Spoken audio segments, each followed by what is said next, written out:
Good morning, students. Today I am going to discuss next topic of chapter alcohols and phenols. Next topic is physical properties of phenol. सबसे पहले बात करते हैं हम state and smell. Phenols are either colorless, crystalline solid. However, when exposed to atmosphere, they become reddish. Obvious है phenols को अगर हम थोड़ी देर एयर में एक्सपोज करते हैं उनका कलर थोड़ा सा पिंकिश रेडिश सा हो जाता है due to the formation of oxidation product. ठीक है. Phenol have a phenolic smell. They are poisonous in nature. They produce painful in contact. जब भी हम इसके कॉन्टैक्ट में आते हैं तो ये पेनफुल यानी कि पेन कॉज करता है. ठीक है. छाले हो जाएंगे, स्किन उतरना शुरू हो जाएगी, इस तरीके की सेंसेशन होती है. नेक्स्ट है solubility. Unlike alcohol, phenols are sparingly soluble in water. They are expected to form hydrogen bonding with water molecule due to the presence of hydroxyl group, but hydrogen bonding is comparatively less because they are large size group. Obvious है phenol में phenolic जो group होता है, जो benzene group होता है, phenyl group होता है, वो लार्ज होता है, बड़ा होता है, हैवी होता है, जिसकी वजह से जो हाइड्रोजन बॉन्डिंग है वो कम शो करता है फिनोल. नेक्स्ट है boiling point. Phenols are expected to have high boiling point, expected to have there mainly because of the polar nature of hydroxyl group. They have high boiling point than hydrogen and because of comparable molecular masses. तो इसका boiling point क्या होता है? They are expected to have high boiling point, but इसका boiling point क्या होता है? कम होता है. क्यों कम होता है? क्योंकि इसमें हाइड्रोजन बॉन्डिंग कम होती है. ठीक है. High boiling point than hydrogen and because of the comparable molecular masses. ठीक है. इसका हाई बॉइलिंग पॉइंट होनी क्या चाहिए? बॉइलिंग पॉइंट कम होना चाहिए क्योंकि इसमें हाइड्रोजन बॉन्डिंग कम है, बट इसका बॉइलिंग पॉइंट ज़्यादा होता है due to hydrogen and because of comparable molecular mass. Molecular mass ज़्यादा होने के कारण इसका बॉइलिंग पॉइंट ज़्यादा होता है. नेक्स्ट है chemical properties of phenol.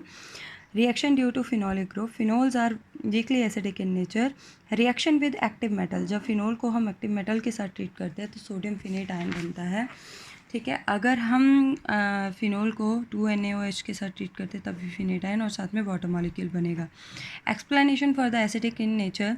This is explain on the basis of resonance और conjugation in which the lone pair of electron of oxygen atom undergo conjugation with pi electron of their ring. ये देखो phenol में ये जो loan pair of electron है ये conjugation कर देते हैं रिंग के पाई इलेक्ट्रॉन के साथ. ये यहाँ पे शिफ्ट हुआ, ये आगे शिफ्ट हुआ, फिर यहाँ से ये यहाँ शिफ्ट हुआ, ये आगे शिफ्ट हुआ, आगे से आगे शिफ्ट होते जाते हैं. यहाँ पे डबल बॉन्ड आ जाता है ऑक्सीजन के ऊपर पॉजिटिव चार्ज, जिसको हाईली अनस्टेबल बनाता है. तो इजीली जो फिनोल है H पॉजिटिव आयन लूज़ कर देता है. इसीलिए फिनोल ज़्यादा एसिडिक होता है as comparison to alcohol. Alcohol acidic होता ही नहीं है, फिनोल एसिडिक होता है due to the presence of ring और due to the presence of lone pair of electron on oxygen atom. They undergo conjugation with pi electrons of ring.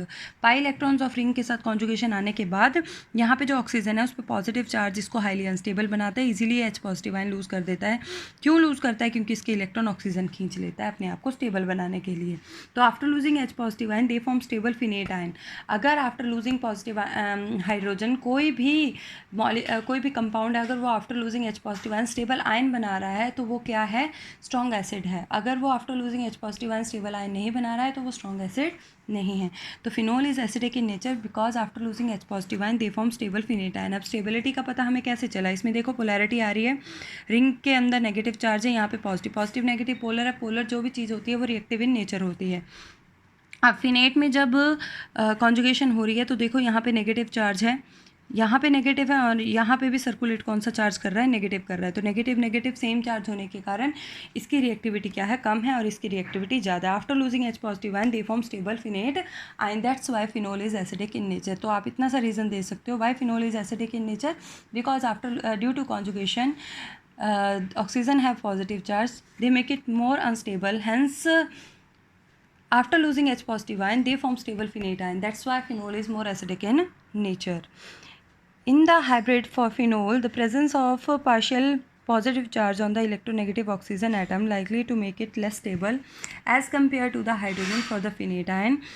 Which is electronegative oxygen atom has a partial negative charge. तो electronegative atom पे अगर positive charge आता है तो उसको highly unstable बनाता है, अगर उस पर नेगेटिव है तो उसको स्टेबल बनाएगा। नेक्स्ट है, in addition to this there is a charge separation in case of hybrid for phenol while there is no charge separation. तो यहाँ पे चार्ज सेपरेशन हो रही है, यहाँ पे कोई चार्ज सेपरेशन नहीं है। जहाँ पे चार्ज सेपरेशन है वो रिएक्टिव है और easily H positive ion lose कर देगा, और after losing H positive ion they become stable. Next है effect of substitution on acidic strength. Phenol पे अगर सब्स्टिट्यूएंट लगा देते हैं तो उसके एसिडिक स्ट्रेंथ पे क्या फ़र्क पड़ता है।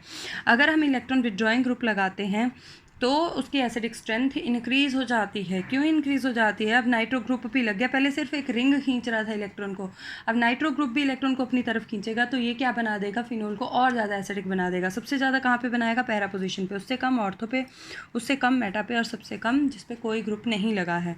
नेक्स्ट है, अगर इलेक्ट्रॉन रिलीजिंग ग्रुप लगाते हैं तो उसकी एसिडिक स्ट्रेंथ को डिक्रीज़ करता है। तो एसिडिक स्ट्रेंथ सबसे ज़्यादा ऑर्थो पे इंक्रीज़ होती है, डिक्रीज़ होती है, फिर पैरा पे, फिर मेटा पे, और सबसे कम जिसमें हो ही ना। तो इलेक्ट्रॉन रिलीजिंग ग्रुप रिंग की फिनोल की एसिडिक स्ट्रेंथ को डिक्रीज़ करते हैं, और इलेक्ट्रॉन विड्रॉइंग ग्रुप फिनोल की एसिडिक स्ट्रेंथ को इंक्रीज़ करते हैं। नेक्स्ट है, why phenol are acidic than aliphatic aliphatic alcohols. Aliphatic alcohol से जो फिनोल होते हैं वो ज़्यादा एसिडिक क्यों होते हैं? क्योंकि फिनोल में अल्कोहल में कोई भी, जो सिंपल एलिफेटिक एल्कोहल होते हैं उनमें कोई भी कंजुगेशन नहीं होती है, बट जो फिनोल है, रिंग वाला जो स्ट्रक्चर है, जो चेन वाला स्ट्रक्चर है, उसमें कोई कंजुगेशन नहीं होती, इसीलिए जो एलिफेटिक एल्कोहल है वो एसिडिक इन नेचर नहीं होते, बट जो फिनोल होते हैं उसमें कंजुगेशन होती है। जो पाई इलेक्ट्रॉन है वो रिंग के साथ मूवमेंट शो कर देते हैं, जिसकी वजह से ऑक्सीजन पे पॉजिटिव चार्ज आता है, चार्ज सेपरेशन होती है, उसकी रिएक्टिविटी बढ़ जाती है। इसीलिए फिनोल ज़्यादा एसिडिक है ड्यू टू कॉन्जुगेशन, और अल्कोहल में कोई कॉन्जुगेशन नहीं होती है, इसीलिए वो एसिडिक नेचर का नहीं है। नेक्स्ट है रिएक्शन विद जिंक डस्ट। अगर हम अल्कोहल फिनोल को जिंक डस्ट डाल के एनहाइड्रस जिंक क्लोराइड की प्रेजेंस में 573 केल्विन टेम्परेचर देते हैं तो क्या बनता है? एनिलिन। नेक्स्ट है एसाइलेशन ऑफ फिनोल। अगर हम फिनोल में क्या डालते हैं? इथेनॉइल क्लोराइड डालते हैं in the presence of pyridine, तो हमारे पास क्या बनता है?